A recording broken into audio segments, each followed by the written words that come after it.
हरे कृष्णा कृष्णा हरे हरे, हरे राम राम राम हरे हरे.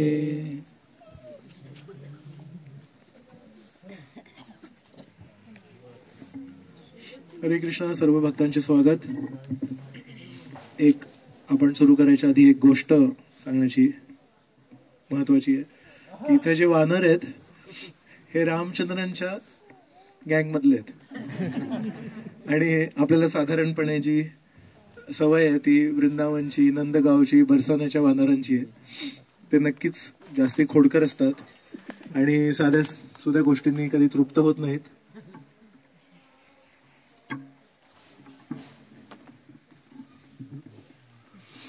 हे रामचंद्रांचे जे वानर आहेत हे आपल्या स्वामींसारखे आहेत, मर्यादेत राहतात आणि अजिबात त्रास वगैरे देणार नाही म्हणून काळजी करू नका. खूप छान आहेत हे वानर. आपल्याला ती जुन्या स्मृती आहेत म्हणून आपण घाबरतो, पण हे छान आहेत, काही त्रास देणार नाहीत. तर आपण इथे आलोय, हे सती अनसुया देवींचं मंदिर इथे लिहिलंय. माता महासती अनुसूया जी का प्राचीन मंदिर, आणि इथे अत्री ऋषी यांचं मंदिर आहे. तर आपण इथे या पवित्र ठिकाणी आलोय. आज सकाळी आपण चर्चा करत होतो की कशा प्रकारे हा जो प्रदेश आहे हा जंगलचा प्रदेश आहे. काही वर्षांपर्यंत, अगदी 40-50 वर्षापर्यंत इथे डाकू वगैरे भरपूर फिरायचे. तर हा आजही असा जंगली प्रदेश मानला जातो.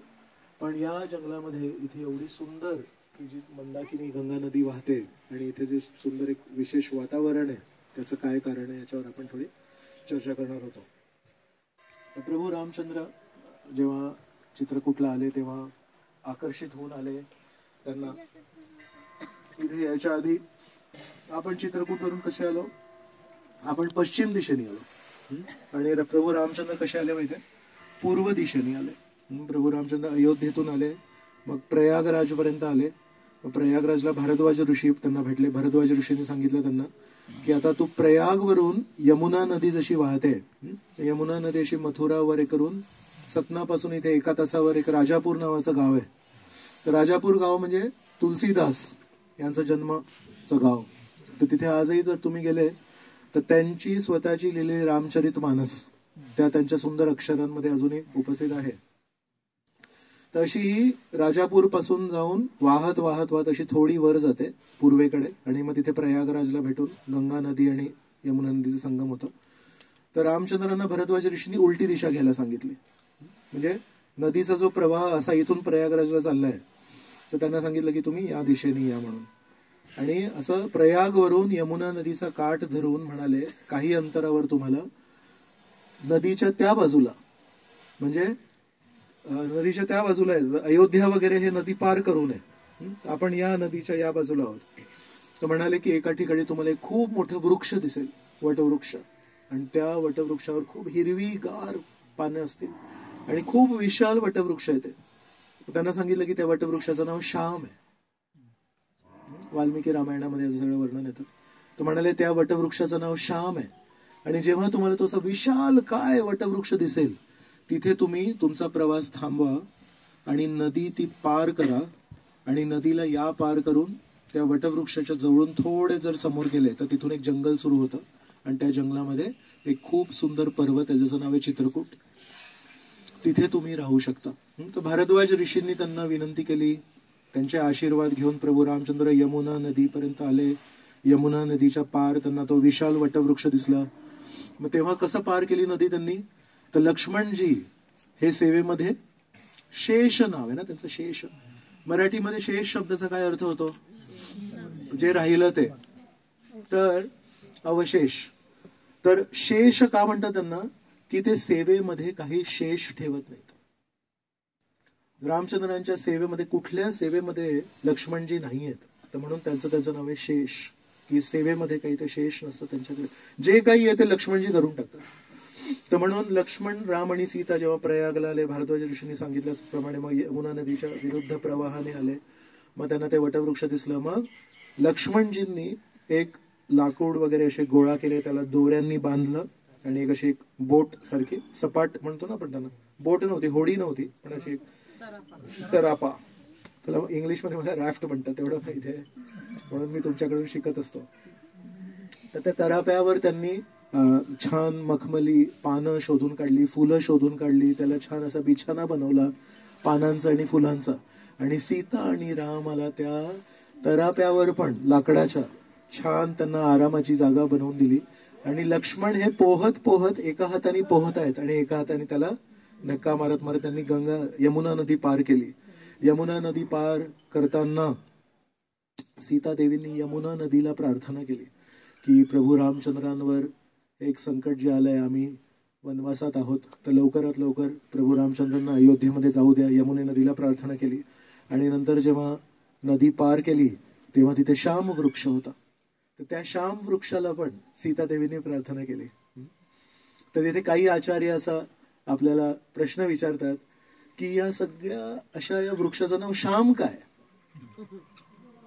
आणि भारद्वाज ऋषींनी पण बरोबर अजून काही खूण देऊ शकत होते. खूप मोठा पर्वत असेल, खूप ती नदी अशी यमुना नदीची सापासारखी वाहते, तर तिथे असे 2-3 वळण झाल्यावर तुम्ही, पण त्यांनी पण ते बरोबर शोधून काढलं की तिथे वटवृक्ष आणि त्याचं नाव श्याम आहे. तर मग म्हणतात की कदाचित भारद्वाज ऋषींना पण प्रभू रामचंद्रांना आणि सीतादेवींना विशेष एक व्हायचं होतं की हेच रामचंद्र आता पुढच्या वेळेस जेव्हा येणार तेव्हा त्यांचं नाव श्याम आहे म्हणून. तसं एक विचार मांडतात. सीतादेवी त्या वटवृक्षाकडे आल्या आणि वटवृक्षाला त्यांनी प्रार्थना केली की कृपया रामचंद्र, आम्ही वनवासात आहोत, आम्हाला सुरक्षित ठेवा आणि लवकरात लवकर प्रभू रामचंद्रांना अयोध्येत घेऊन जा. तर दोन्ही ठिकाणी यमुने नदीला आणि त्या श्याम वटवृक्षाला सीतादेवींनी स्वतःसाठी काही नाही मागितलं. सीतादेवीने रामचंद्रांसाठी प्रार्थना केली. आणि अशा प्रकारे मग काही अंतरावर असे त्या जंगलातून जेव्हा आतमध्ये आले तेव्हा त्यांना खूप सुंदर असं एक डोंगर दिसला. त्याला आपण परवा जाणार आहोत, परवा नाही शेवटच्या दिवशी जाणार आहोत. त्याचं आपण चित्रकूट ज्याला म्हणतात, कूट, कूट म्हणजे पर्वत, आणि ते खूप सुंदर पर्वत आहे. तर त्याची प्रदक्षिणा करणार आहोत आपण. तर ते चौथ्या दिवशी प्रदक्षिणा साधारणपणे आपण शेवटच्या दिवशी करतो ना, तर लोक थकतात म्हणून चौथ्या दिवशी ठेवली आहे. तर मग त्या डोंगराला बघितलं आणि जेव्हा पोचले चित्रकूटला तेव्हा रात्र झाली होती. मग त्या दिवशी त्या रात्री तिथेच खाली विराम केला आणि मग दुसऱ्या दिवशीपासून मग इथे राहत होते. तर ही झाली आगमनाची गोष्ट. आता आज आपण जिथे आलोय ही गमनाचं स्थान आहे. तर हा जो असा रस्ता चाललाय हा, तर नदी जी सुरू झाली, आपण आता येत होतो ना, तिथे एक खूप मोठा आश्रम होता बघा. शिवाजी महाराजांचा पुतळा होता, महाराणा प्रतापाचा पुतळा होता आणि अर्जुनाचा पण रथ होता. तर त्याच्या समोर जर बघितलं, आता आपण जाताना दाखवू तुम्हाला, पण त्या पायऱ्या आहेत अशा, आणि पायऱ्याच्या खालून अशा धारा वाहत आहेत. तर त्या अशा जमिनीतून आतमधून त्या पाण्याच्या धारा वाहत आहेत आणि त्या धारा वाहून मग ही गंगा नदी इथून सुरू होते. मंदाकिनी गंगाची नदी आहे ती. तशी या बाजूला काही नाहीये, अशी इथून उगमस्थान आहे आणि इथून अशी वाहत वाहत मग स्फटिक शिला, जानकी कुंड असं करत करत मग पुढे ही मंदाकिनी गंगा जाते. तर प्रभू रामचंद्र चित्रकूटला असं म्हणू शकतो आपण काही महिने होते आणि त्या महिन्यांमध्ये शेवटचं स्थान जे आहे ते हे. तर आगमन स्थान प्रयागवरून येताना आहे आणि गमन स्थान जे आहे ते असं आहे. तर इथून पुढे या दिशेने आपण गेलो तर एकदम जंगल आहे, ज्याला आपण दंडक अरण्य म्हणतो. जसं नैमिष अरण्य तसं हे दंडक अरण्य, आणि इथून ते नाशिक पंचवटीपर्यंत पूर्ण एकदम जंगल आहे. तर इथून मग असे प्रभू रामचंद्र जंगलात गेले आणि मग पुढची कथा आपल्याला माहिती आहे पुढे काय झालं. तर हा जो प्रवास केला प्रभू रामचंद्रांनी, एवढी सुंदर जागा. आणि आज सकाळी आपण ऐकलं ते म्हणाले की शरयू नदी माझ्यासाठी मंदाकिनी गंगा आहे आणि चित्रकूट माझ्यासाठी अयोध्या. तर या स्थानाला सोडण्याची गरज का पडली? का नाही इथेच राहिले असते? तर एके दिवशी जेव्हा प्रभू रामचंद्र होते तेव्हा साधू संत भेटायला यायचे त्यांना. तर तेव्हा काही साधू म्हणाले की आम्ही असं ऐकलंय की या दंडकारण्यामध्ये आतमध्ये खर आणि दूषण आहेत. तर प्रभू रामचंद्र त्यांना नाशिक पंचवटीच्या जवळ भेटले होते, जनस्थान मध्ये भेटले त्यांना आणि तिथे त्यांचा वध केला. पण हे साधू संत इथे जे होते जंगलात तपस्या करायचे, त्यांनी म्हटलं की आम्हाला खूप भीती वाटते इथे. आम्ही असं ऐकलंय की हे खर आणि दूषण त्यांच्याशी जुळलेल्या राक्षसांना आता अजून या बाजूला पाठवणार आहे. तर जनस्थान म्हणजे ती बाजू दंडकारण्याची, पण म्हणतात या बाजूला पाठवतात आणि इथे पण इथले जे साधू आहेत त्यांना त्रास द्यायची त्यांची इच्छा आहे. तर आम्ही असा विचार करतोय की आम्ही इथून निघून चाललोय आणि तुम्ही इथे राहताय, तर तुम्हाला पण आमच्यासोबत यायचं आहे का? तर प्रभू रामचंद्रांनी तेव्हापासून विचार सुरू केला. तर फक्त हे साधू तर घाबरलेले आहेत, भयभीत आहेत. सीता, राम आणि लक्ष्मण भयभीत आहेत म्हणून गेले का इकडून? नाही, त्यांना कशाची भीती नाही. पण त्याच्यामध्ये 3 कारणं सांगितलेत. तर पहिलं कारण जे आज मी सांगितलं की इथे वेगवेगळ्या ठिकाणी त्यांच्या भरत जेव्हा आले होते, तर आपण एक भरत कूप म्हणून जागा आहे तिथे उद्या जाणार आहोत. तर ती जागा, राम भरत मिलाप, अशा वेगवेगळ्या ठिकाणी त्यांच्या आठवणी होत्या आणि कुठेतरी त्यांना त्या आठवणींचा एक थोडा मानसिक त्रास होत होता. तर म्हणाले की या प्रत्येक ठिकाणी मला भरताची आठवण येते आणि भरत मला म्हणत होते की तुम्ही परत चला. तर मी त्यांना संतुष्ट करू शकलो नाही. ते कुठे तो पण त्यांच्या मनावर एक भार होता की भरताला मी संतुष्ट करू शकलो. आणि भरत त्यांचे खूप जवळचे भक्त आहेत, खूप प्रिय भक्त आहेत. तर जसं आपण म्हणतो की भगवंतांना नाराज करून भक्ताला त्रास होतो, तसं आपण एक समजू शकतो की भगवंतांना पण भक्तांना नाराज करून काही कारणांमुळे रामचंद्र हे मर्यादा पुरुषोत्तम आणि श्रीकृष्ण ते प्रेमपरायण, प्रेमासाठी श्रीकृष्ण काही करतील. जसं श्रीकृष्णांनी एक शपथ घेतली होती की महाभारताच्या युद्धामध्ये मी कुठलेही शस्त्र नाही उचलणार. पण जेव्हा भीष्मांनी एके दिवशी अर्जुनावर खूप मोठा हल्ला केला, तेव्हा श्रीकृष्णांनी राहवल्या नाही गेलं आणि रथावरून उतरून लगेच त्यांनी एका तुटलेल्या रथाचं चाक हातात घेतलं. आणि त्या दिवशीपासून त्यांना एक नाव पडलं चक्रपाणी. पाणी म्हणजे मराठीत पाणी, ते संस्कृतामध्ये हात. तर चक्रपाणी म्हणजे ज्यांच्या हातामध्ये चक्र आहे. पण ते चक्र कुठलं होतं? सुदर्शन चक्र नव्हतं, एका रथाचा चाक. ते त्यांनी उठून भीष्मांवर धावा घेतला. तर त्यांनी प्रेमासाठी एका अर्थाने आपली शपथ तोडली. श्रीकृष्ण परमसत्य आहेत, पण त्या ठिकाणी काही आचार्य म्हणतात की खोटे पडू शकत होते. पण श्रीकृष्णांनी म्हटलं मी खरं आहे की खोटा आहे याला महत्व नाही, पण माझ्या भक्तांप्रती माझं जे प्रेम आहे ते नाही चुकायला पाहिजे. आणि प्रभू रामचंद्र थोडे वेगळ्या स्वभावाचे आहेत. प्रभू रामचंद्र म्हणतात की माझ्या भक्तांप्रती माझं प्रेम थोडं काही त्याला काय म्हणतात, धक्का बसला तरी मी नंतर समजून घेईन आणि माझे भक्त पण मला समजून घेतील. पण मी जर एक शब्द बोललोय, प्राण जाय पर वचन न जाय, तर प्रभू रामचंद्रांचे जे भक्त आहेत म्हणून त्यांना श्रीकृष्णांच्या लीला समजणं थोडं कठीण जातं. आणि श्रीकृष्णांचे पण जे भक्त आहेत त्यांना पण प्रभू रामचंद्रांच्या कथा समजणं, ऐकणं आपण करू शकतो, पण समजून घेणं थोडं कठीण जातं. वेगवेगळ्या परिस्थिती आहे आणि वेगवेगळ्या परिस्थितीमध्ये श्रीकृष्ण तेच रामचंद्र आहे ते वेगवेगळे वागतात. श्री चैतन्य महाप्रभूंनी पण कुठे कुठे काही तत्वांना खूप धरून ठेवलं आणि कुठे कुठे त्यांनी काही तत्वांना एवढं नाही धरलं. तर असं म्हणतात, एक समजा हिरा आहे, त्या हिऱ्यामध्ये जेव्हा प्रकाश असा जातो तेव्हा जेव्हा बाहेर निघतो तेव्हा सप्तरंग बाहेर पडतात, इंद्रधनुष्याची सप्तरंग. तर जाणारी जी किरण आहे त्यामध्ये ते सप्तरंग आहेत का? आहेत. आणि म्हणून त्या हिऱ्यातून ते असे सप्तरंग बाहेर पडतात, पण आपल्याला ते दिसत नाहीत. तर ते आहेत, मिश्रित आहेत. फक्त एका योग्य हिऱ्यामध्ये किंवा एका वेगळ्या, त्याला इंग्लिशमध्ये प्रिझम म्हणतात, काचेचा एक प्रकार असतो, तर त्याच्यातून ते असे 7 रंग बाहेर पडतात. तशाच प्रकारे परमेश्वरामध्ये सर्व गुण आहेत. कधी प्रेमासाठी नियम तोडणारा पण गुण आहे आणि नियमासाठी प्रेमाला तोडणारा पण गुण आहे. पण कुठल्या परिस्थितीमध्ये परमेश्वर कुठला गुण दाखवतील हे त्यांच्यावर आहे आणि त्यांचे सिद्धांत, त्यांचा दृष्टिकोन हा त्यांनाच माहिती आहे. तर म्हणून असं म्हणतात की श्रीकृष्ण, रामचंद्र, श्री चैतन्य महाप्रभू यांच्या मनात काय आहे हे जाणणं खूप कठीण आहे. आपण श्रीकृष्णांना जाणू शकत नाही, आपण श्रीकृष्णांच्या मनाला जाणू शकत नाही, पण श्रीकृष्णांनी आपल्याला जे उपदेश दिलेत ते जर आपण स्वीकार केले तर कदाचित आपलं शुद्धीकरण होईल आणि त्या शुद्ध हृदयाने आपण त्यांच्या मनात काय विचार आहेत, त्यांचा दृष्टिकोन काय, त्यांचे हेतू काय आहेत हे आपण समजू शकतो. एक छोटीशी गोष्ट जर आपल्याला नियोजन करायची असेल तर 10 गोष्टींचा विचार करायला लागतो. ही कसं नियोजन करायचं, असं केलं तर काय होऊ शकतं, असं केलं तर काय होऊ शकतं, असं केलं तर असा प्रॉब्लेम येऊ शकतो, मग त्याच्यासाठी आधीपासून पूर्व नियोजन करायचं. तर आपले तर छोटे छोटे गोष्टी आहेत, त्याच्या नियोजनासाठी 10 वेळा विचार करायला लागतो. श्रीकृष्णांना, परमेश्वराला जेव्हा वैश्विक स्तरावर नियोजन करायचंय त्याच्यामध्ये किती गोष्टींचा त्यांना विचार करायला लागेल. याला वाईट नाही वाटायला पाहिजे, त्याला वाईट नाही वाटायला पाहिजे, ही गोष्ट जर सुरू केली तर ती 10 वर्षांनी बंद नाही व्हायला पाहिजे, आणि 10 वर्षांनी बंद नाही व्हायला पाहिजे त्यासाठी जे मी नियोजन करीन त्यामध्ये माझ्या भक्तांना माझ्यावर राग नाही यायला पाहिजे.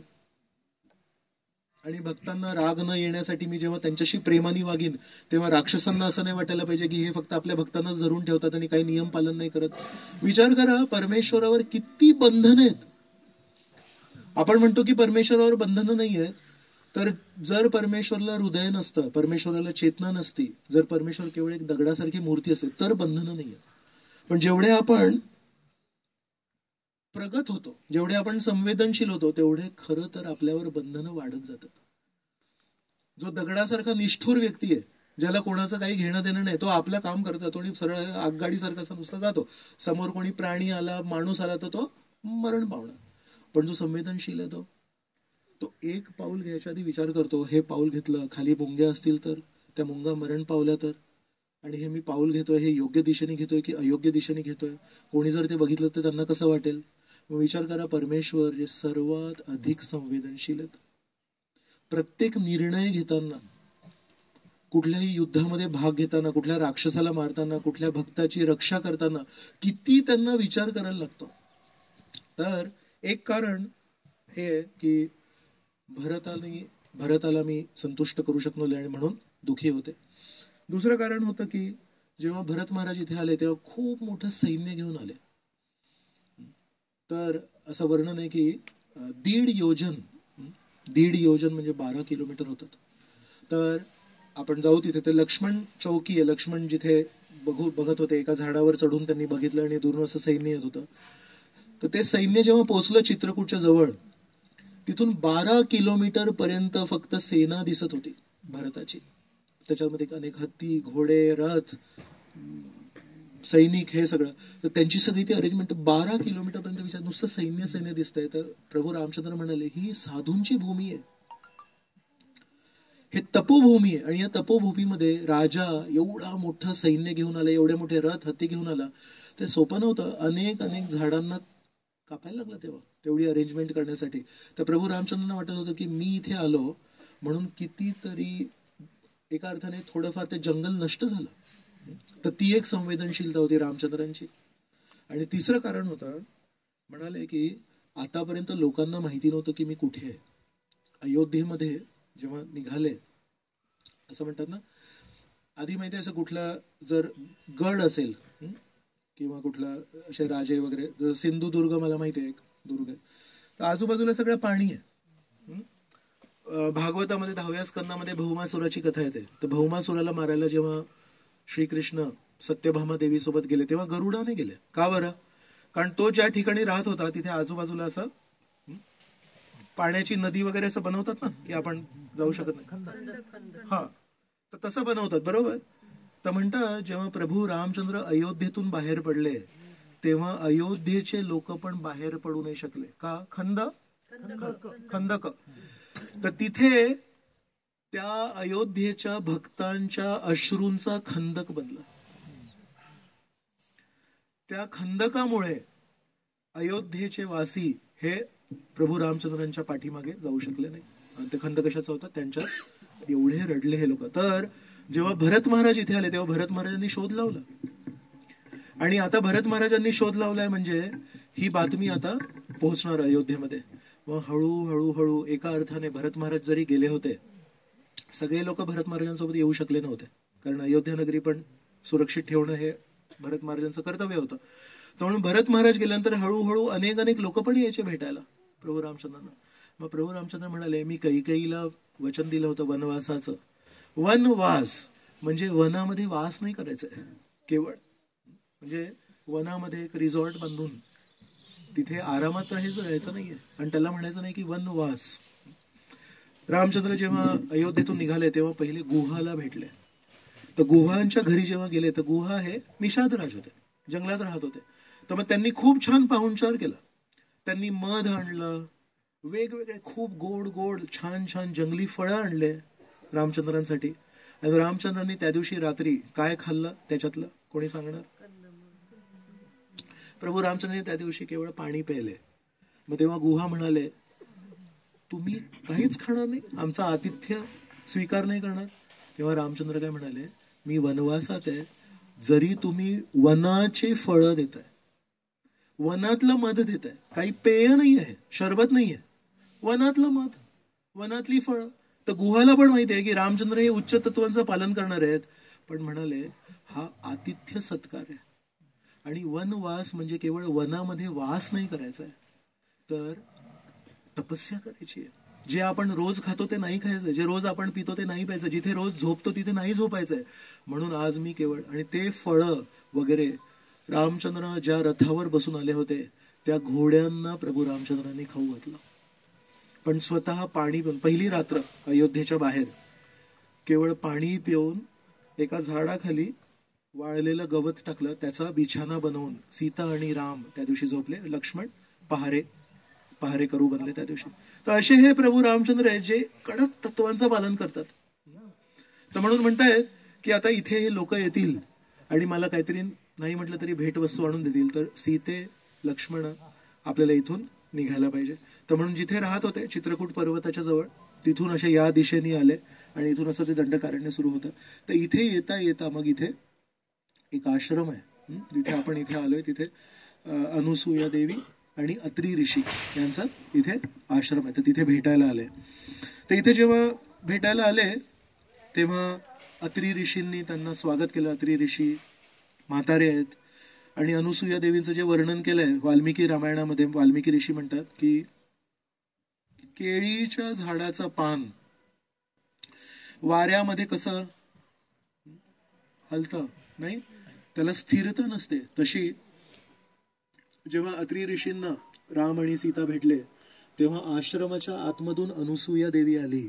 म्हातारी होती अनुसूया देवी, हातात एक काठी होती आणि केळीचं पान वाऱ्यामुळे कसं त्याचा प्रभाव होतो तशा प्रकारे अनुसूया देवी एवढ्या म्हाताऱ्या अवस्थेमध्ये थरथर थरथर कापत राम, लक्ष्मण आणि सीता यांचं स्वागत करण्यासाठी आली. आणि तेव्हा अत्री ऋषींनी अनुसूया देवींचं काही एक महान गोष्ट सांगितली.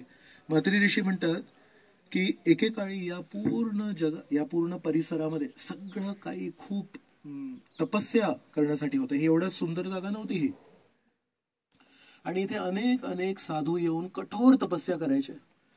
असं कठोर तपस्या करता करता काही काही साधू हे असे एकदम तपस्येमध्ये लीन झाले.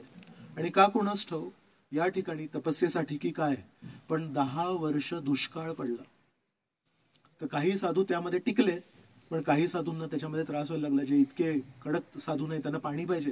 तर 10 वर्षांपासून विचार करा, इथे पाण्याचा एक थेंब नाही, इथे वर्षा नाही. आपल्यासोबत इथे अनंत बलदेव प्रभू आहेत. अनंत बलदेव प्रभू आएंगे यहाँ पे? अनंत बलदेव प्रभू इथे इस्कॉन चित्रकूट सगळं व्यवस्थापन बघतात. गेल्या 1 वर्षापासून इथे आहेत आणि वेगवेगळे प्रयत्न करतायत, इथे वेगवेगळे प्रचार करतायत. आपल्याला पण त्यांनी भरपूर मदत केली. तर आज मला सांगत होते मकर संक्रांतीच्या पूर्वी इथे म्हणाले, आत्ताच काही 5-6 दिवसांपूर्वी म्हणजे इथे रोज पाऊस पडला. आणि म्हणाले प्रभूजी इतकं थंड होतं, मी विचार करत होतो की बारामतीचे भक्त आल्यावर त्यांचं काय होणार. कारण म्हणाले अशी थंडी होती आणि पाऊसही पडत होता. आणि म्हणाले थंडी आणि कपडे वाळत नाहीयेत आणि काही सुचत नाहीये. तेव्हा मी विचार करत होतो, तर आज स्फटिक शिलेला मला भेटले तेव्हा मग त्यांना मी लगेच सूर्य दाखवला. म्हणाले बघा प्रभूजी हा सूर्य आलेला. ते म्हणाले हो हो, बारामतीकरांचं कदाचित पुण्य असेल किंवा प्रभुपादांची कृपा असेल, माहित नाही, तुम्ही ठरवा काय. पण म्हणतायत की इथे तशा प्रकारची गोष्ट होती. तर म्हणतात 10 वर्ष नाही, 10 वर्ष अजिबात पाऊस नाही. आणि हे अनुसूया देवींना बघावला नाही गेला. एक वैष्णव म्हणजे परदुःख दुःखी, त्यांना स्वतःला काही त्रास नाहीये, पण म्हणतात इथे इतके साधू आहेत पण सगळ्या साधूंना ही तपस्या जमत नाही. मग म्हणाले यांच्यासाठी मला काहीतरी करावं लागणार. म्हणून अनुसूया देवींनी तपस्या करून देवतांना विनंती केली की इथे वर्षा आलीच पाहिजे. तर वर्षा नाही आली, पण देवतांनी एक काम केलं. आमच्या स्वर्ग लोकामध्ये जी नदी वाहते, गंगा नदी वाहते, ती गंगा नदी आम्ही तुम्हाला देऊ शकतो. इथल्या आता काय नियम आहेत, इथल्या जागेचं काय परिस्थिती आम्हाला माहिती नाही, पण कमीत कमी आमच्या ग्रहांमध्ये जी गंगा वाहते ती आम्ही तुम्हाला देतो. तर देवतांनी अनुसूया देवीमुळे इथे ही मंदाकिनी गंगा प्रकट केली.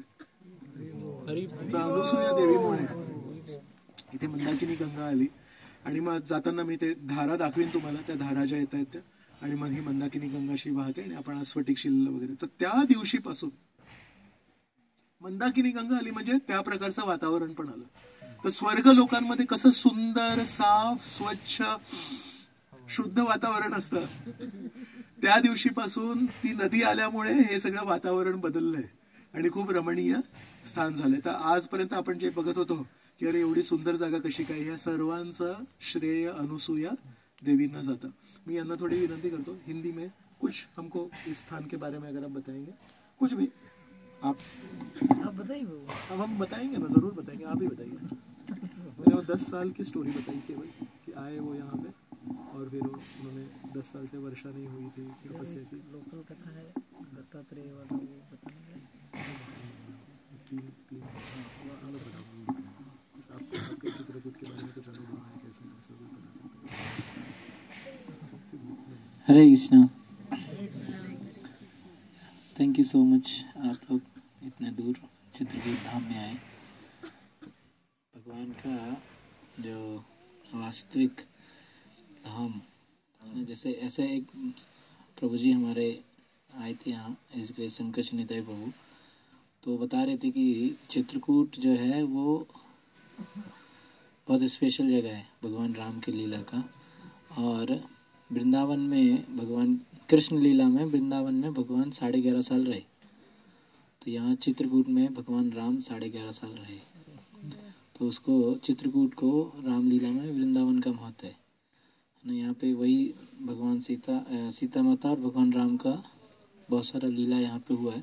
अभी जहाँ हम लोग स्फटिक शिला में थे वहाँ पे भगवान, प्रभु जी ने बताया होगा, भगवान ने वहाँ पे माता सीता का श्रृंगार किया, जैसे श्रृंगार वट में राधा रानी का श्रृंगार करते भगवान.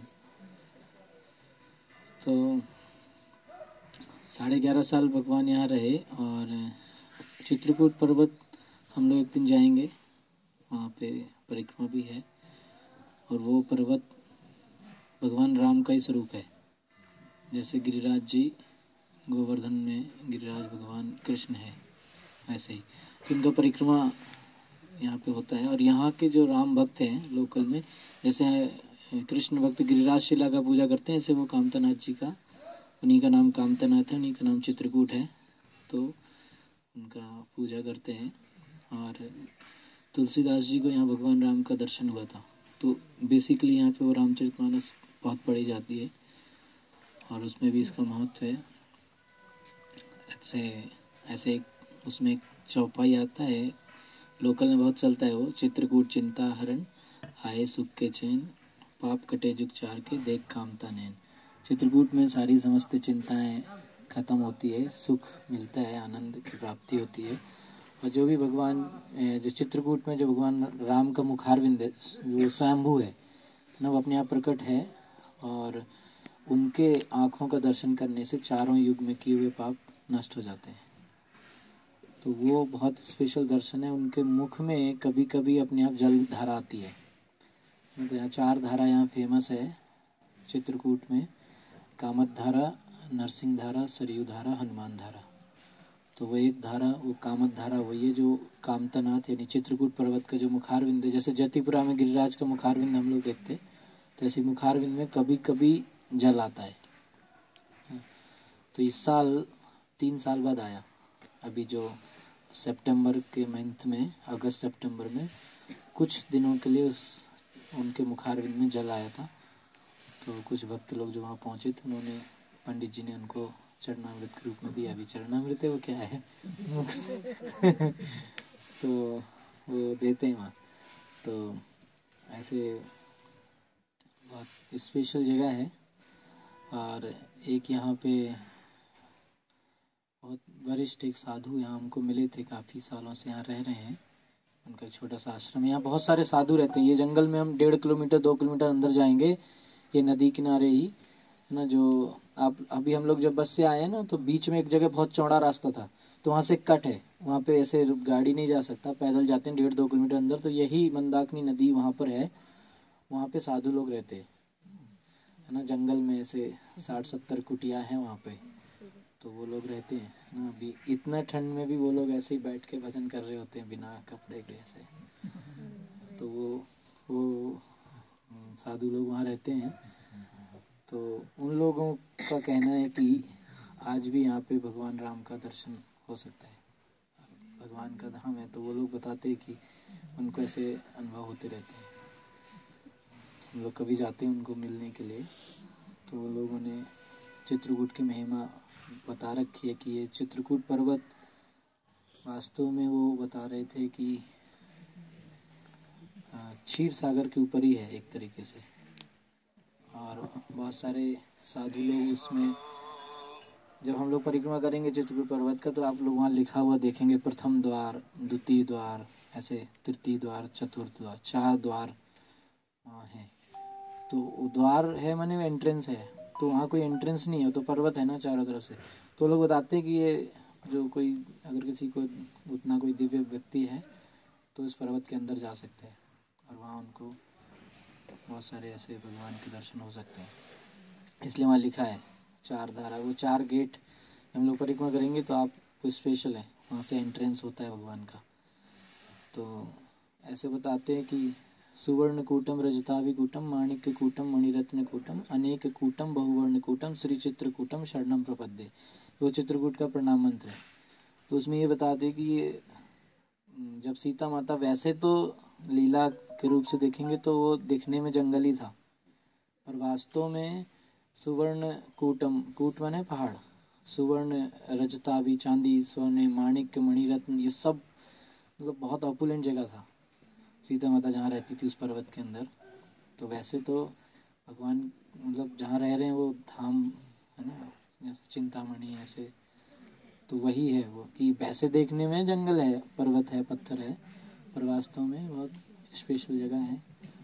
और ये यहाँ पर तो वास्तव में भगवान माता सीता को अत्रि जी ने और माता अनसुईया ने उनको शिक्षा दिया था स्त्री धर्म के बारे में। बाकी जो यहाँ का लीला प्रभु जी बताएंगे। और यहाँ पे भी बहुत सारे इस जंगल में भी वो साधु लोग रहते हैं अंदर 2-2.5-3 किलोमीटर पे। और इस पहाड़ के ऊपर एक प्राचीन एक संत रहा करते थे, अभी वो नहीं है, समाधि ले लिए। उधर से सीढ़ियाँ हैं उनके आश्रम के लिए। तो ऐसा यहाँ के जैसे जो यहाँ के प्राचीन आश्रम है, वहाँ के साधु बताते हैं कि वो महाराज जी को यहाँ पे कुछ बहुत ओल्ड साधु के दर्शन हुए, जो इट वॉज लाइक ऐसे नहीं लगता था कि वो 100 साल या 200, वो बहुत बूढ़े थे। तो ऐसे कुछ एक साधु के दर्शन उनको हुआ था। वैसे स्पेशल जगह है, मेरे को ऐसा कुछ नहीं हुआ है। आप लोग आए हैं, आप लोग प्रार्थना करेंगे, ब्लेसिंग्स देंगे तो कुछ यहाँ पे हम सेवा कर सकते हैं। हरे कृष्णा। बहुत बहुत धन्यवाद।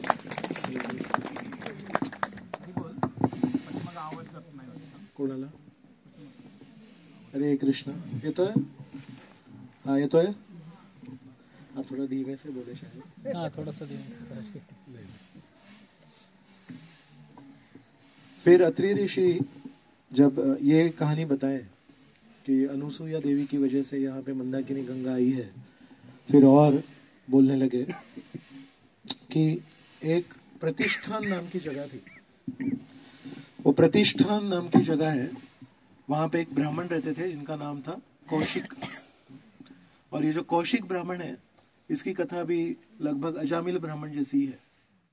अच्छे ऊंचे कुल में जन्म लिया है, उनकी पत्नी भी अच्छी है, लेकिन कभी ऐसा बोलते हैं कि ध्यान इधर उधर चला जाता है। तो ये जो कौशिक ब्राह्मण था, उसको एक गलत वर्तन की महिला से आकर्षण हो गया और हमेशा ये सोचता था कि मुझे उनका संग कैसे करने को मिलेगा। और गलत रास्ते पे चल रहा था, गलत वर्तन था, गलत विचार थे, गलत आदतें थी। तो उनको भी हिंदी में बोलने लग गया मैं। त्यांना कुष्ठरोग झाला। कुष्ठरोग झाला आणि कुष्ठरोगामुळे त्यांचं शरीर हळूहळू नष्ट होऊ लागलं। पण त्यांच्या इच्छा काही बदलल्या नाही। तर इच्छामध्ये तेच होतं त्यांना की त्या महिलेशी त्यांना संग करायचा होता। तर नेहमी जेव्हा घरी असायचे तेव्हा थोडे उदास असायचे। त्यांची पत्नी होती, त्या पत्नीचं नाव होतं शीलावती। तर शीलावतीने एकदा त्यांना प्रश्न विचारला की मी तुमची इतकी सेवा करते प्रामाणिकपणे, मग तुम्हाला काय जीवनामध्ये काय दुःख आहे? तर ते म्हणतात मला त्यांच्याशी संग करायचा आहे. तर यांना जेव्हा लक्षात आलं, म्हणाले माझ्यासाठी तुम्ही पती आहात आणि तुमची मी सेवा करणार. मग यांनी काय केलं असेल, या ब्राह्मणींनी काय केलं असेल, तर त्या महिलेच्या घरी जाऊन, त्यांच्या घराबाहेर एक बगीचा होता, त्या बगीच्याला त्यांनी सेवा केली. तर दररोज अर्ध्या रात्री जायचे. का? तर यांना दिवसा केलं तर हे थोडीच स्वीकार करणार आहेत सेवा. दररोज अर्ध्या रात्री जाऊन त्या बगीच्याची सगळी देखरेख करणार, सगळं त्याला चांगलं करणार. आणि काही दिवसांनी त्या महिलेला लक्षात आलं की कोणतरी इथे येऊन सेवा करतायत. मग त्यांनी रात्री थांबले आणि बघितलं कोण येतं. ही शीलावती ब्राह्मणी होती इथे. तर म्हणाले तू इथे काय करतेस? ते म्हणाले नाही, मला सेवा करायची आहे तुमची. का तुम्हाला सेवा करायची आहे माझी? मग ते म्हणाले की माझा नवरा आहे, त्यांना तुमच्याशी संग करायचं आहे, म्हणून तुम्ही जर परवानगी दिली, पण हे थोडं कठीण आहे, त्यांची किंमत खूप जास्ती होती. मग म्हणाले की तुमच्याशी संग करण्यासाठी मी प्रामाणिकपणे तुमची सेवा करते, पण मला एक फक्त तुम्ही वरदान द्या की माझ्या पतींना तुम्ही स्वीकार करा म्हणून. तर त्या ब्राह्मणीची ती प्रामाणिक सेवा बघून त्या महिलेला वाटलं ही कोण ब्राह्मणी आहे, हिला सर्व माहिती आहे की काय चाललंय आणि तरी ती सेवा करते. तर ती म्हणाली ठीक आहे, आज तुम्ही त्यांना घेऊन येऊ शकता. तर आता तो जो आहे त्याला कुष्ठरोग झालाय. त्याला काय केलं, एका टोपलीत भरलं, त्याला चालूही शकत नाही, तो म्हातारा झालाय पण इच्छा काही बदलत नाही. तर एका टोपलीत टाकलं आणि ही शीलावती ब्राह्मणी आहे, ती त्या टोपलीला घेऊन चालली आहे. तर रात्रीची वेळ आहे, रात्रीच्या वेळेला चालली आहे. तर तेव्हा एक मांडव्य ऋषी होते. तर या मांडव्य ऋषी डोळे बंद करून तपस्या करायचे. तर आपल्या आश्रमाच्या कुटीराच्या बाहेर एकदा एका पायावर उभे राहून डोळे बंद करून तपस्या करत होते. आणि अशा प्रकारे तपस्या करून एक दिवशीची तपस्या करत होते आणि काही चोर राजाच्या कोशातून चोरी करून तिथून पळाले होते. तर हे विचार करतायत की आता कुठे लपायचं म्हणून. तर यांनी बघितलं की एक कुटीर आहे, त्या कुटीराच्या समोर हा साधू एका पायावर उभा आहे. तर याच्यापेक्षा अजून सेफ जागा कुठे मिळेल. तर म्हणून हे चोर त्या पैशांना घेऊन मांडव्य ऋषींच्या आश्रमामध्ये आतमध्ये जाऊन लपले. आणि काही वेळाने राजाचे शिपाई आले, शोधतायत कुठे गेले. इथेच कुठेतरी दिसले. इथे काही दिसत नाहीये, इथे फक्त ऋषींचा आश्रम दिसतंय. मग यांना येऊन विचारलं तर हे तर आपले डोळे बंद करून तपस्येमध्ये लीन आहेत. कुटीरामध्ये जाऊन बघितलं तर ते जे 4 चोर होते त्या धनासोबत या ऋषींच्या आश्रमात होते. मग जेव्हा ही बातमी राजाला कळली तेव्हा राजाने सांगितलं की हा पण त्याच्यामध्ये सामील दिसतोय. तर मांडव्य ऋषी आणि त्या 4 चोरांना एक शिक्षा मिळाली. तर त्यावेळेस त्यांना जी शिक्षा मिळाली की त्यांच्या छातीतून एक भाला घ्यायचा आणि तो आरपार करायचा. तर हा अशा प्रकारची भाला जेव्हा या 4 चोरांच्या छातीतून आरपार गेला तर ते 4 चोर तर मरण पावले. पण मांडव्य ऋषी हे साधारण नव्हते, मांडव्य ऋषी हे तपस्वी आहेत. तर त्यांच्या छातीतून जेव्हा भाला गेला तर ते जिवंत राहिले.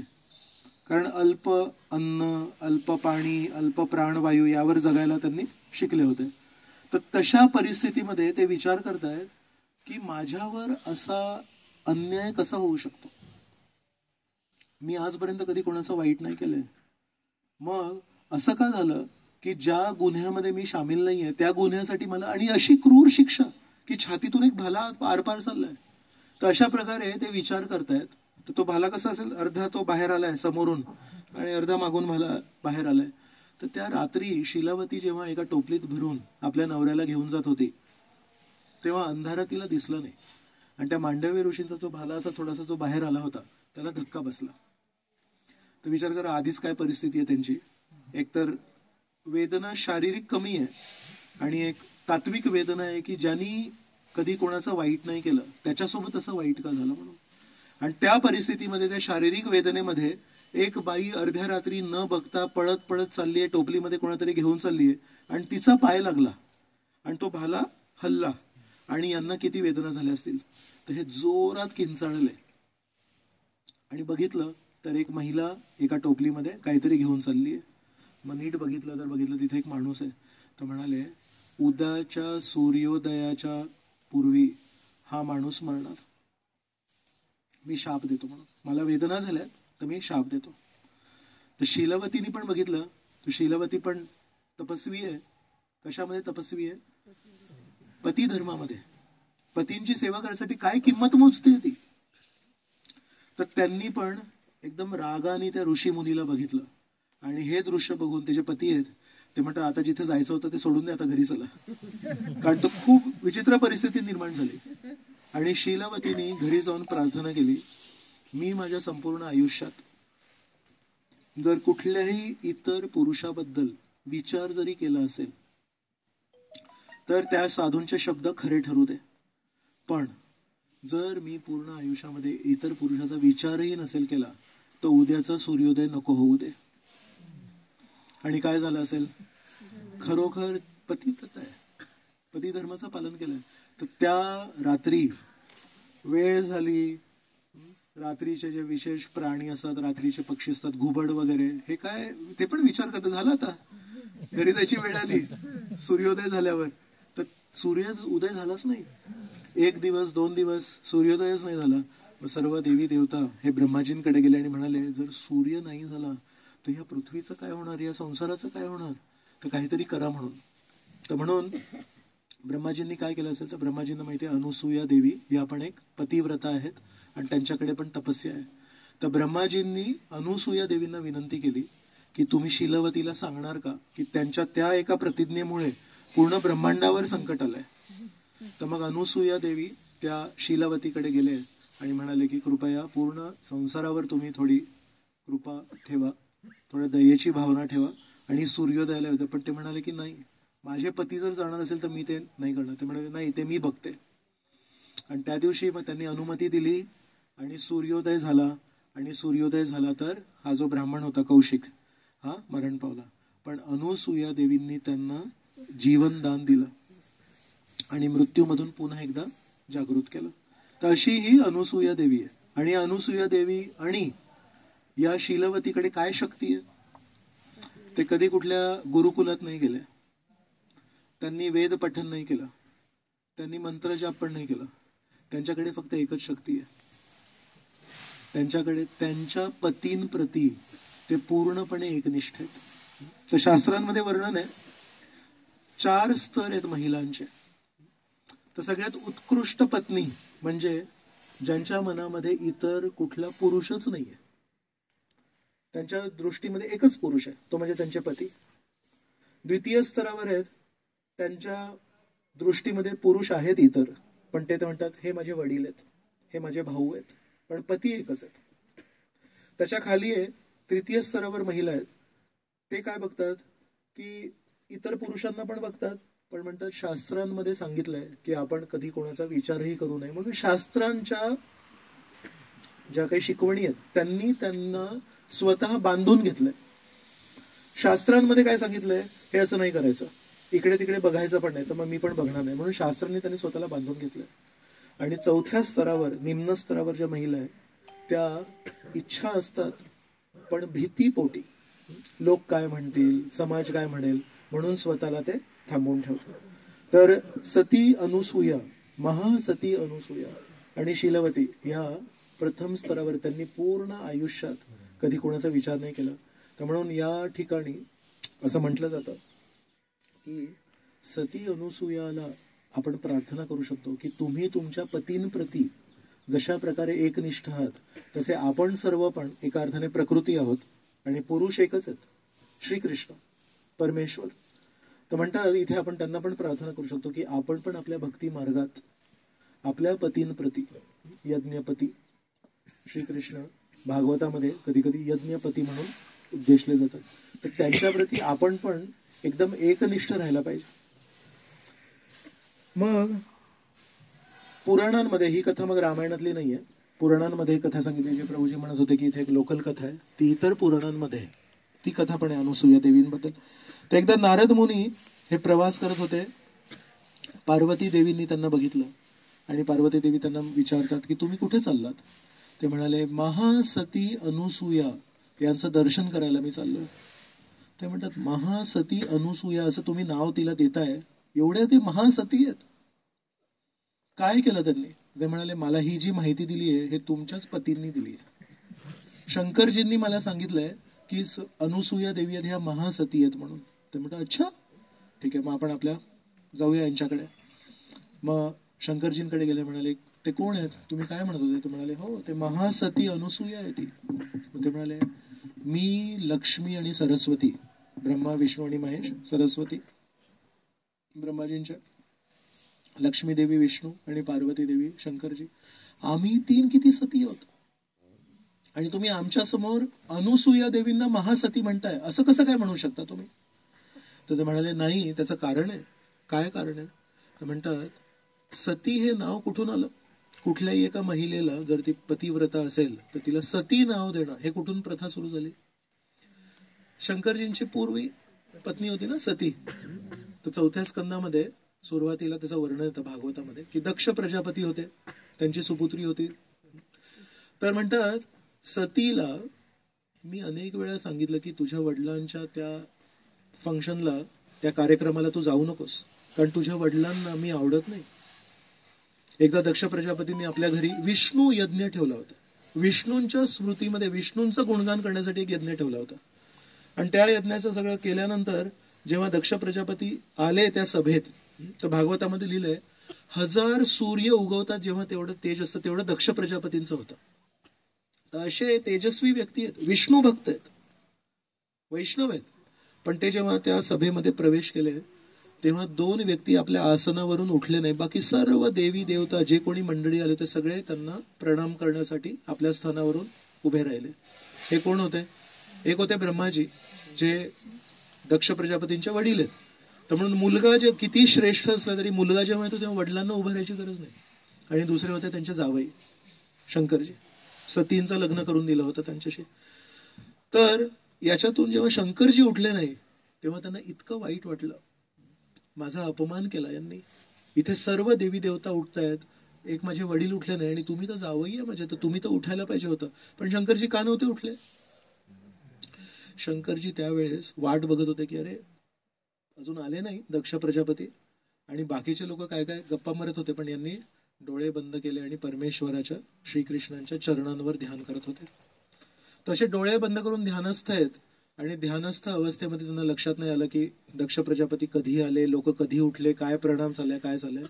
तर भगवंतांच्या स्मरणामध्ये शंकरजी एवढे ध्यानस्थ आहेत की उठले नाही. आणि त्याच्यामुळे दक्ष प्रजापतीला असं वाटलं की यांनी माझा अपमान केला. तर दक्ष प्रजापती जे नाही बोलायला पाहिजे ते सगळं बोलले. म्हणाले, तुझं नाव शिव आहे, शिव म्हणजे शुभ, तू कसला शुभ आहेस? सॉरी मी एकेरी बोलतोय, पण हे दक्ष प्रजापतींचे शब्द आहेत. ते म्हणतात, तू स्मशानात राहणारा अशुभ आणि अपवित्र व्यक्ती आहेस, भिकारी आहेस, तुझ्याकडे काय पैसे आहेत? माझी चूक झाली आणि परमेष्ठी, परमेष्ठी म्हणजे ब्रह्माजींचं नाव आहे, तर आपल्या वडिलांना नावांनी हाक मारली त्यांनी. माझी चूक झाली, परमेष्ठीने मला सांगितलं की शंकरजींशी लग्न लावून दे तुझ्या मुलीचं, म्हणून मी लग्न लावून दिलं आणि मी कुठे फसलो, जे भाड भाड भाड बरंच बोलले. आणि शंकरजींनी काय केलं असेल? शंकरजी मान खाली घालून तिथून निघून गेले. शंकरजींनी एकही प्रतिउत्तर दिलं नाही आणि शंकरजींनी हे पण नाही सांगितलं की मी खरं तर मी काय करत होतो. शंकरजी म्हणाले, ठीक आहे, ही परिस्थिती योग्य दिसत नाहीये. तर शंकरजी तिथून निघून गेले. तर शंकरजी ही आठवण करून देतात पार्वतीला आणि म्हणतात, तुम्ही सती म्हणताय, सतीला मी सांगत होतो की तुझ्या वडिलांना माझ्या प्रती अशा भावना आहेत, माझा सर्वांसमोर असा अपमान करण्यामध्ये त्यांना विशेष रस आहे, तू तुझ्या वडिलांच्या कार्यक्रमाला जाऊ नकोस. पण तिने माझं ऐकलं नाही आणि गेली. आणि त्यानंतर काय झालं तर तिथे परत दक्ष प्रजापती हे शंकरजींबद्दल बोलले आणि तेव्हा त्या सतीला ते सहन नाही झालं आणि त्यांनी स्वतःला भस्म करून टाकलं. आणि मग द्वितीय पत्नी सतीच पण द्वितीय रूपामध्ये आले तेव्हा पार्वती. तर म्हणतात हे पतिव्रत आहे, तुम्ही म्हणताय तसं. मग म्हणतात सीता देवी आहेत ना, लक्ष्मीजी, तर हे सगळे आचार्यांचे हे. तर म्हणतात सीता देवींना सांगितलं रामचंद्रांनी की मला वनवास झालाय, तुम्हाला यायची गरज नाही. कैकेयीने दशरथ महाराजांच्या द्वारे मला सांगितलंय वनवास करायला, तुम्हाला यायची गरज नाही. तेव्हा सीतादेवींनी काय केलं? सीतादेवींनी खूप भांडणं केली, सीतादेवींनी खूप वादविवाद केला. आणि जर वाल्मिकी रामायण वाचलं तर त्याच्यामध्ये सीतादेवी कुठपर्यंत गेल्यात माहितीये? शेवटची एक गोष्ट बोलले रामचंद्रांना. म्हणाले, म्हणतात मला एका स्त्रीशी लग्न केलंय, पुरुष विग्रह आहे फक्त, म्हणजे पुरुषाची आकृती आहे, खरं तर एक महिला आहे. माझ्या वडिलांनी माझं लग्न लावून दिलंय एका महिलेशी. इतकं कटू वचन बोलले सीतादेवी. तर म्हणतात तुम्ही महासती म्हणताय, पण आपल्या पतींशी तुम्ही इतका वादविवाद घालताय, तर हे तुमचं पतिव्रत आहे.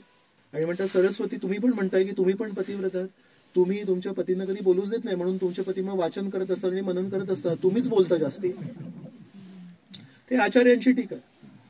तर हे 3 जणी आहेत, हे म्हणतायत आम्ही इथे पतिव्रत आहे, आणि ही कोण आली, मनुष्य शरीरामध्ये अनुसूया, आणि ज्याला शंकरजी म्हणतात महासती आहे, त्यांची परीक्षा घ्यायला लागेल. मग परीक्षा घेण्यासाठी म्हणाले, एका महिलेची, विवाहित महिलेची परीक्षा घेण्यासाठी कोण आहे, तर कामदेव. तर कामदेवांना विनंती केली, तुम्ही अत्री ऋषींचं रूप घेऊन अनुसूया देवींकडे जाणार का म्हणून. कामदेव म्हणाला अजिबात नाही, कारण हे महासती अनुसूया आहेत, यांचं काय श्रेय आहे. इथे मंदाकिनी गंगा आणली आणि त्या मृत ब्राह्मणाला पण त्यांनी पुनर्जीवित केलं. माझ्याकडे जर चुकीच्या नजरेने बघितलं तर मी भस्म होणार. म्हणाले मी अजिबात नाही करणार. मग यांनी मायादेवीला विनंती केली की हे मायादेवी, तुम्हाला आम्हाला मदत, तुमचं नावच माया आहे. मग मायादेवी इथे आली अत्री ऋषींचं रूप घेऊन. तर अत्री ऋषी कुठेतरी तपस्याला जेव्हा बाहेर गेले, तेव्हा लगेच मायादेवी अत्री ऋषींचं रूप घेऊन आली आणि त्यांच्या जवळ जाण्याचा प्रयत्न केला अनुसूया देवींचा. अनुसूया देवीने म्हटलं, असे हे माझे पती एवढ्या जवळ कधी येत नाहीत. मग म्हणतात तुम्ही आता बाहेरून आले, तर कमीत कमी तुमच्या चरणांना मला स्पर्श करून पाणी टाकू द्या. आपण पाय धुतो तसं, पण त्यांचे स्टँडर्ड वेगळं आहे. ते म्हणतात की मी पाय धुते तुमचे. म्हणतात तुमच्या हातातलं कमंडलू कुठे दिसत नाहीये, आणि तुम्ही जेव्हा जाता तपस्येला तेव्हा काही शिष्य वगैरे असं, तर कोणी शिष्य दिसत नाही, तुमच्या हातात कमंडलू दिसत नाही, आणि तुमच्या पायांना मला पाद प्रक्षालन करू द्या, थोडं धुवू द्या पाय. तर मायादेवीला पण माहिती आहे, इतक्या पवित्र महिलेने जर माझ्या पायाला स्पर्श केला, मी माझं रूप ठेवू शकत नाही. म्हणून अनेक वेळा आपण बघतो की कोणाच्या मनात जर चुकीचे विचार असतील तर ते काही काळ टिकू शकतात. पण असं म्हणतात ना, शुद्ध व्यक्तींसमोर आपण खोटं नाही बोलू शकत. आपण बाकी ठिकाणी खोटं बोलू शकतो, पण काही व्यक्ती असतात त्यांच्यासमोर खोटं बोलायला आपल्याला वाटतं की बाबा इथे खोटं नाही बोलू शकत आपण. तसं मायादेवी आहे जी पूर्ण जगाला मोहित केलंय, पण अनुसूया देवीच्या समोर ते म्हणतात मी इथे खोटं बोलू शकत नाही. तर त्यांनी लगेच त्यांचं रूप सोडून दिलं, कारण स्पर्श केला आणि राग आला तर अजून त्याची किंमत भरायला लागेल. तर त्यांनी लगेच रूप बदललं आणि तिथून पळून गेले. कामदेव पण कुठेतरी मागे बघत होते की माझ्यानी जे काम नाही झालं ते यांच्यानी होतं का, ते पण तिथून पळून गेले. मग आता काय करायचं. मग या 3 जणींनी, कोण कोण, सरस्वती लक्ष्मी, हे लोक लक्षपूर्वक ऐकतात, सरस्वती देवी, लक्ष्मी देवी आणि पार्वती देवी यांनी आपापल्या पतींना जाऊन विनंती केली, आम्ही पण काहीतरी आहोत, तर आमची कृपया मदत करा, आम्हाला थोडी परीक्षा घ्यायची आहे. काय परीक्षा घ्यायची आहे, तुम्हाला तिघांना जाऊन अनुसूया देवींची परीक्षा घ्यायची. मग काय करायला लागेल, म्हणजे आम्ही सांगतो काय. तर दुसऱ्या दिवशी 3 तेजस्वी ब्राह्मण अनुसूया आश्रमात इथे उपस्थित झाले आणि म्हणतात भिक्षाम देही. तर तेव्हा अत्री ऋषी नव्हते इथे. अनुसूया देवी बाहेर आल्या आणि अनुसूया देवी म्हणतात काय भिक्षा पाहिजे तुम्हाला. ते म्हणतात तुम्ही देणार का पण भिक्षा. ते म्हणाले नक्की देणार. माझ्या पतींनी मला सांगितलंय की आपल्या घरी कोणीही आलं तर त्यांना भिक्षा देणं हे आपलं कर्तव्य आहे. तर भिक्षा नक्की देणार, नक्की देणार, नक्की देणार. ठीक आहे, आम्हाला भिक्षा पाहिजे तुमच्याकडून, पण आमची एक अट आहे, तुम्ही जेव्हा आम्हाला भिक्षा देणार तेव्हा तुम्ही निर्वस्त्र पाहिजे. तुम्ही निर्वस्त्र अवस्थेमध्येच आम्ही तुमच्याकडून भिक्षा घेऊ शकतो. तर अनुसूया देवींना एकदम धक्का बसला. मग हे कसले ब्राह्मण आहेत आणि ही काय अशी विचित्र अट टाकतायत. पण त्यांनी शपथ घेतली द्यायची. आणि दुसरीकडे पतिव्रता धर्म पण आहे, निर्वस्त्र दुसऱ्या पुरुषासमोर कसं जाऊ शकतात. तर या दोघांमध्ये फसले अनुसूया देवी आणि मग आश्रमाच्या आतमध्ये आले. मग भगवंतांना त्यांनी प्रार्थना केली आणि भगवंतांना प्रार्थना करून सांगितलं मी हेही सोडू शकत नाही, हेही सोडू शकत नाही, कृपया तुम्ही मला बुद्धी द्या. आपल्या जीवनात पण कधी असा प्रसंग येऊ शकतो. 2 विरोध असणारे आपल्यावर कर्तव्य असू शकतात किंवा आपल्याकडून मागण्या असू शकतात. आपण साधारणपणे काय करतो, आपण एक सोपा मार्ग काढतो, एकाला नाही म्हणतो, तो माझ्याकडून नाही होणार आणि दुसरं घेतो. पण अनुसूया देवीने तसं नाही केलं. मग परमेश्वरांनी त्यांना एक विशेष बुद्धी दिली. काय बुद्धी दिली, तर ते बाहेर आले आणि म्हणाले ठीक आहे, मी तुम्हाला निर्वस्त्र अवस्थेमध्ये दान देते. ठीक आहे, म्हणजे हो. त्यांनी आचमन घेतलं, पाणी घेतलं, त्याच्यामध्ये त्यांनी मनन केलं, त्यांच्याकडे ती शक्ती आहे, आणि ते पाणी त्यांनी त्या 3 ब्राह्मणांवर शिंपडलं. आणि तसं शिंपडतात, 1-2 महिन्याचे बालक किती लहानशे असतात तसे हे जे 3 ब्राह्मण आहेत, हे मूळ कोण आहेत? ब्रह्माजी, विष्णू आणि महेश्वर आहेत. हे 3 बाळांच्या रूपमध्ये रूपांतर झालं त्यांचं. अंगठा चोखत होते आणि 2 पाय आणि 2 रांगणं म्हणतो आपण, रांगू पण शकत नव्हते, पाठीवर असे पडले होते नुसते. म्हणजे पोटावर पण पालथे होऊ शकत नव्हते, नुसते पाठीवर पडले होते. अंगठा चोखतायत आणि बघतायत अनुसूया देवींकडे. अनुसूया देवी त्या 3ही बाळांना आतमध्ये घेऊन गेले, त्यांना पाळण्यात टाकलं आणि निर्वस्त्र अवस्थेमध्ये त्यांनी दान दिलं. आणि त्यांना अशा अवस्थेमध्ये त्यांना खूप छान वाटलं, हे खूप आनंद वाटला. छान लहान लहान बाळ, त्यांच्याकडे बाळ नव्हतं, त्यांच्याकडे मुलं नव्हती. आणि अशा करत अनेक दिवस गेले. हे 3 वाट बघत होते, 3 माताची वाट बघत होते. कुठे आमचे काही येत नाही, कोणी काही नाही. मग थोडी इकडे तिकडे विचारपूस केली, काय तुम्ही ऐकलं का कुठे काही? नाही ऐकलं. मग म्हणजे कुठे पाठवलं होतं तुम्ही? आता ते सांगणार तरी कसं की आम्हीच पाठवलं होतं. मग त्या 3 देवी अनुसूया देवींच्या इथे आश्रमात आले आणि म्हणाले, थोडी मदत करणार का? तर हे म्हणतात की अरे तुम्ही लक्ष्मी देवी, पार्वती देवी, तुम्ही आले, तुमची तर सेवा करायला पाहिजे. आज आम्ही तुम्हाला वरदान द्यायला नाही आलोय, आज आम्ही तुमच्याकडे भिक्षा मागायला आलोय. काय भिक्षा? तर मला आमच्या पतींना वापस करा. कोण पती? तुमचे पती कधी आले इकडे? म्हणतात ऍक्च्युअली कसं आहे, 3 पती नाही पण 3 ब्राह्मण आले होते का? हो 3 ब्राह्मण आले. तुम्हाला कसं माहिती? तेच 3 ब्राह्मण आमचे 3 पती आहेत. मग ते कुठे आहेत? ते आतमध्ये आहेत, चला. मग आतमध्ये पाळण्यामध्ये 3 लहान लहान बाळ होते. आणि लक्ष्मी देवींनी विष्णूंना हातात धरलं आणि पार्वती देवींनी शंकरजींना. आपण सकाळी आज म्हणत होतो माधुर्य भावामध्ये वात्सल्य भाव असतो, तसंच काहीतरी झालं. सरस्वती देवींनी ब्रह्माजींना बाळ रूपामध्ये हातात घेतलं आणि म्हणाले, माफ करा, आपण आम्हाला या अवस्थेत नाहीत पाहिजेत आमची पती, त्या अवस्थेत पाहिजेत म्हणून. मग ते म्हणतात ठीक आहे. मग परत अनुसूया देवींनी त्यांना मंत्र जाप केला आणि पाणी शिंपडलं आणि त्यांना पुन्हा एकदा ते शरीर दिलं. मग तेव्हा अत्री ऋषींची पण त्यांनी परवानगी घेतली आणि म्हणाले, इतके दिवस हे लहान लहान बाळ माझ्याकडे होते ना, मला यांच्याशी प्रेम झालं वात्सल्य भावनेमध्ये. तर म्हणतात मला हे 3ही बाळ पाहिजेत. मग या 3घांना त्यांनी विनंती केली की कृपया तुम्ही माझ्या मुलाच्या रूपात येणार का? आता आधीच लाजले होते हे 3घी पण म्हणतायत की हो हो म्हणा, हो म्हणा. परत काहीतरी पाळी शिंपडलं तर माहिती नाही. म्हणाले नक्की आम्ही येणार. तर म्हणून ब्रह्माजींचा एक अंश अत्री ऋषी आणि अनुसूया देवी यांच्यातून सोम म्हणजे चंद्रावर जे आता राज्य करतायत, जसं सूर्यावर विवस्वान करतायत तसं चंद्रावर सोम करतायत. तर सोम हा ब्रह्माजींचा अंश आहे आणि विष्णूंचा अंश आहे दत्तात्रेय. तर महाराष्ट्रीयन लोक दत्त जयंती भरपूर करतात, पण ते दत्तांचे आई वडील कोण आहेत? ते अनुसूया देवी आणि अत्री ऋषी आहेत. आणि शंकरजी यांचा एक अंश आहे दुर्वासा ऋषी. तर दुर्वासा ऋषींच्या आपण अनेक कथा ऐकल्या आहेत की दुर्वासा ऋषी कशा लगेच चिडतात आणि लगेच क्रोधित होतात. तर का? तर शंकरजींचा अंश आहे. आशुतोष म्हणजे लवकर खुश होतात पण लवकर रागावतात पण ते. तर अशा प्रकारे मग त्यांना सोम, दत्तात्रेय आणि दुर्वासा हे 3 पुत्र प्राप्त झाले. तर असे हे अनुसूया देवी आहेत आणि शंकरजी आहेत. या शीलवती आणि अनुसूया देवी यांच्याकडे खूप मोठं धन आहे आणि ते धन म्हणजे पतिव्रता धर्म. तर आचार्य आपल्याला सांगतात की याच्याकडून आपण काय शिकू शकतो? तर त्रिगुण, 3 गुण आहेत. श्रीकृष्ण भगवद्गीतेमध्ये म्हणतात त्रिभीर गुणमयीर भावैर, त्रिभीर गुणमयीर भावैर. तर या जगाला म्हणतात 3 गुणांनी व्याप्त आहे. तर अत्री म्हणजे जो व्यक्ती 3 गुणांच्या पलीकडे. तर अत्री ऋषी आहेत हे 3 गुणांच्या पलीकडे आहेत. आणि असूया म्हणजे द्वेष, ईर्ष्या. जसं श्रीकृष्ण 9व्या अध्यायामध्ये अर्जुनाला म्हणतात अनसूयवे, की तू अनसूय आहेस, तुला माझ्याशी असूया नाहीये, तुला माझ्याशी ईर्ष्या नाही, म्हणून मी तुला हे ज्ञान देतो राजगुह्यम. तर अनसूया इथे आता लिहितात ते अनुसूया लिहितात, पण मूळ नाव जे वाल्मिकी रामायणात आहे अनसूया आहे. असूया म्हणजे ईर्ष्या आणि अनसूया म्हणजे ज्याला ईर्ष्या नाही.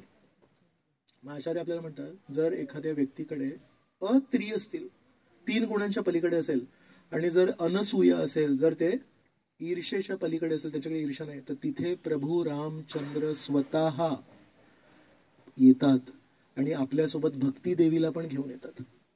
सीतादेवींना आपण सकाळी चर्चा केली की त्या भक्ती देवी आहेत. तर जर आपल्या जीवनामध्ये भक्ती देवींना आमंत्रित करायचं असेल तर म्हणतात 2च गोष्टी करायच्या, 3 गुणांच्या पलीकडे जायला लागेल. आणि 3 गुणांच्या पलीकडे जाण्यासाठी एक सोपा मार्ग दिला आहे की भगवंतांची आपण सतत सवयी पुंसाम परो धर्मो यतो भक्ती रधोक्षजे अहेतुकी अप्रतिहता ययात्मा सुप्रसिद्धती. तर भागवतामध्ये सांगितलंय जर आपण परमेश्वराची सेवा केली, कशी अहेतुकी, काही स्वार्थ न ठेवता, पण दुसरं आहे की अप्रतिहता. अप्रतिहता म्हणजे असं नाही की 2 दिवस केली 3ऱ्या दिवशी सोडली, एकादशीच्या दिवशी केली 12शीला सोडली. अप्रतिहता म्हणजे सतत. अशा प्रकारे जेव्हा आपण सेवा करू तेव्हा म्हणतात आपण 3 गुणांच्या पलीकडे जाऊ शकतो. मामचयो अव्यभिचारेण भक्ती योगेन य सेवते सगुणान समतित्यैतन ब्रह्मभूयाय कल्पते. श्रीकृष्ण पण 14व्या अध्यायात म्हणतात की माझी जर सेवा अनन्य सेवा केली तर त्या अनन्य सेवेमुळे तुमचं शुद्धीकरण होईल. जसं म्हणतात अग्नीच्या जवळ आपण कुठल्याही उद्देशाने जाऊ पण अग्नीही आपल्याला जाळणार. तर श्रीकृष्णांच्या जवळ कधी कोणी श्रीकृष्णांना मारहाण करण्यासाठी जातात. पूतना ही श्रीकृष्णांना मारण्यासाठी गेली पण तिचं पण परिवर्तन झालं, ती पण पवित्र झाली. तर विचार करा, जर पूतना श्रीकृष्णांना मारहाण करण्यासाठी गेली, त्यांना त्रास देण्यासाठी गेली आणि त्यांना श्रीकृष्णांनी ते स्थान दिलंय, यशोदामाईंच्या जवळचं स्थान दिलंय, मग जे लोक श्रीकृष्णांना खरोखर वात्सल्य भावनेने दूध पाजायला जातात, तर हा प्रश्न शुकदेव गोस्वामी भागवतामध्ये विचारतात. यातु धानी अपि सा स्वर्गम अवाप जननीम गतिम कृष्ण भुक्त स्तन क्षीरा किम उ गाओ न मातर. शुकदेव गोस्वामी परीक्षिताला म्हणतात यातुधानी अपि सा स्वर्गम, यातुधानी आहे ती पिशाची आहे, अवाप जननीम गतिम, तिला जननीचं स्थान दिलं. मग म्हणतात कृष्ण भुक्त स्तन क्षीरा, आणि ज्या श्रीकृष्णांनी त्या गोपिकांचं आणि गायींचं दूध प्यायलेत, किमू गावो न मातारा, त्यांना श्रीकृष्ण काय देतील. तर श्रीकृष्णांनी त्याचं उत्तर आपल्याला भागवतामध्ये दिलंय की जर कोणी भक्तिभावाने माझी जर सेवा केली तर त्यांना मी शुद्धीकरण देणार आणि ते 3 गुणांच्या पलीकडे जातील आणि ईर्ष्या भावनेने त्याच्याशी मुक्त होतील. आणि या सेवे भावनेला मागण्यासाठी आपल्याला श्रील प्रभुपादांनी हरे कृष्ण महामंत्र दिला. तर ज्या हरे कृष्ण महामंत्राचा जप आपण रोज करतो, आपल्याला ती जाणीव नाही राहत, पण त्यामध्ये आपण प्रत्येक हरे कृष्ण महामंत्रामध्ये प्रार्थना करतोय, हे राधाराणी, हे श्रीकृष्ण, मी अनेक लोकांची सेवा करतोय आणि मी अनेक लोकांच्या सेवेमध्ये स्थान प्राप्त पण केलंय, पण मला कधी समाधान नाही मिळालं, कृपया तुमच्या सेवेमध्ये मला स्थान देणार का. तर प्रत्येक मणीवर जेव्हा आपण हरे कृष्ण कृष्ण कृष्ण हरे हरे हरे राम राम राम हरे हरे अशा प्रकारे जेव्हा आपण प्रार्थना आहे, ती हरे कृष्ण महामंत्र प्रार्थना आहे. श्रीराम जय जय राम हे श्रीरामचंद्रांना उद्देशून नाही. तृतीय पुरुष म्हणतात ना, प्रथम पुरुष म्हणजे मी, द्वितीय पुरुष म्हणजे तू, आणि तृतीय पुरुष म्हणजे ते. तर श्रीराम जय राम आहे, हे तृतीय पुरुषात आहे. श्रीराम जय जय राम. पण हरे कृष्ण महामंत्र द्वितीय पुरुषात आहे. हरे कृष्ण हरे, आपण आवाहन करतोय श्रीकृष्णांना. तर फक्त ना हरे कृष्ण महामंत्र हा नाम जप नाहीये, हा सीता राधाराणी आणि श्रीकृष्णांना आवाहन आहे, हे राधे हे कृष्ण. तर त्याला संस्कृत भाषेमध्ये हरे कृष्ण असं येतं की आम्हाला तुमच्या सेवेमध्ये स्थान द्या. तर विचार करा, आपण रोज परमेश्वराला प्रार्थना करतो, तुमच्या सेवेमध्ये कुठेतरी काहीतरी स्थान द्या, तुमच्या सेवेमध्ये कुठेतरी काहीतरी लहान मोठं छोटं काहीतरी स्थान द्या. त्या सेवेद्वारे आपलं शुद्धीकरण नक्की होणार. तर अशा प्रकारे अनुसूया देवी आहेत, यांचं आपल्याला महात्म्य कळलं. मग अत्री ऋषी आहेत, हे सीता देवींना सांगतात की तुम्ही अनुसूया देवींकडून काहीतरी शिकू शकता आणि तुम्ही आतमध्ये जाऊ शकता. मग राम लक्ष्मण आणि अत्री हे बाहेर बसतात आणि आश्रमाच्या आतमध्ये अनुसूया देवी सीता देवींना घेऊन जातात आणि तेव्हा तिथे त्यांना पतिव्रता धर्म यावर शिकवण देतात. तर विचार करा, सीता देवी स्वतःच एक पतिव्रत आहेत, पण त्यांना शिकवण देणाऱ्या अनुसूया देवी आहेत. तर मग वेगवेगळ्या गोष्टी सांगतात. तर त्याच्यामध्ये काही श्लोक मी लिहून ठेवलेत. हे वाल्मिकी रामायणातले आहेत. तर म्हणतात वास्तविक शुद्ध महिला तिचा स्वभाव कसा असावा. तर म्हणतात जरी पती हे नीच असतील, वाईट वागणुकीचे असतील, गरीब असतील किंवा इतर महिलांकडे बघणारे असतील, तर हे शब्द वापरले त्यांनी. पण म्हणतात एका पत्नीचा धर्म आहे की आपल्या पतींची सेवा करणं. तर असं ऐकतो जेव्हा आपण तेव्हा कधी कधी आपल्याला वाटू शकतं की हे एकाच बाजूला दिसतंय सगळं, फक्त महिलांकडूनच अपेक्षा आहे. पण पतींकडून पण अपेक्षा आहे की अशी महिला जर तुमची पत्नी असेल तर मग आपण पण थोडं समजावून घ्यायला पाहिजे की अशी पतिव्रता महिला आहे, आपलं किती मोठं सौभाग्य आहे, मग आपण पण स्वतःला आवरलं पाहिजे. तर दोन्ही नियम दिलेत आणि सांगितलंय की जर दुसऱ्या श्लोकामध्ये म्हणतात हे सीते, याची दुसरी बाजू सांगतो मी तुला.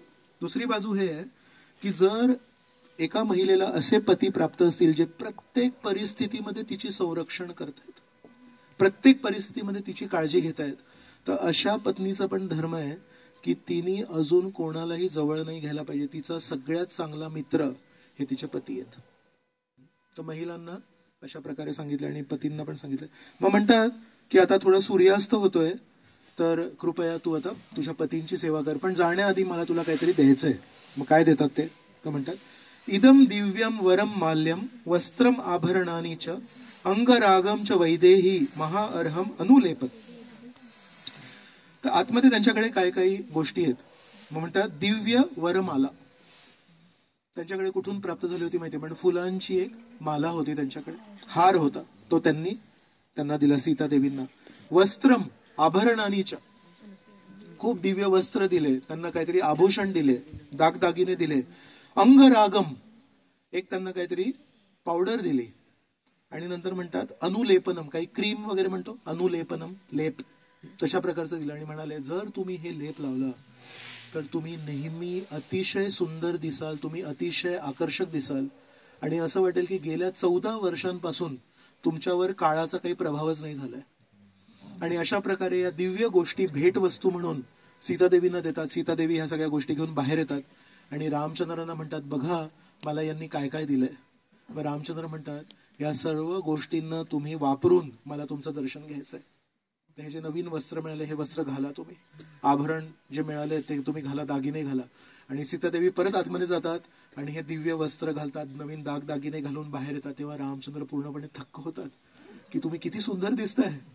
तर वनवासामध्ये सीतादेवींनी पण हे सगळे आभूषण वगैरे घातले आणि खूप सुंदर झाले. मग अशा प्रकारे त्या दिवशी रात्री रामचंद्र, सीतादेवी आणि लक्ष्मण इथेच थांबले. खूप संध्याकाळ झाली होती, इथेच त्यांनी विराम केला आणि दुसऱ्या दिवशी सकाळी मग या मार्गाने चित्रकूट सोडून इथून पुढे दंडकारण्यामध्ये त्यांनी प्रवेश केला. तर हे जेव्हा पातिव्रत्याबद्दल आपण ऐकतोय याचा उल्लेख कुठे येतो माहितीये? तर हे अनेक वर्ष आधी श्री चैतन्य चरितामृतामध्ये मी वाचलं होतं. तर ती कथा मला इथे मग चित्रकूटामध्ये सापडली. तर श्री चैतन्य चरितामृत कुठे सुरू होतं? जिथे भागवत संपतं. आणि भागवत कुठे संपतं? जिथे भगवद्गीता संपते, सुरू होते. तर भगवद्गीता संपते सर्व धर्मान परित्यज्य, याच्यामध्ये की सर्व कर्तव्य यांचा त्याग करून केवळ माझी शरण घे. आणि भागवत तिथून सुरू होतं. मग भागवतामध्ये एक एक कथा, एक एक भक्ताची कथा आहे. आणि भागवत कुठे संपतं?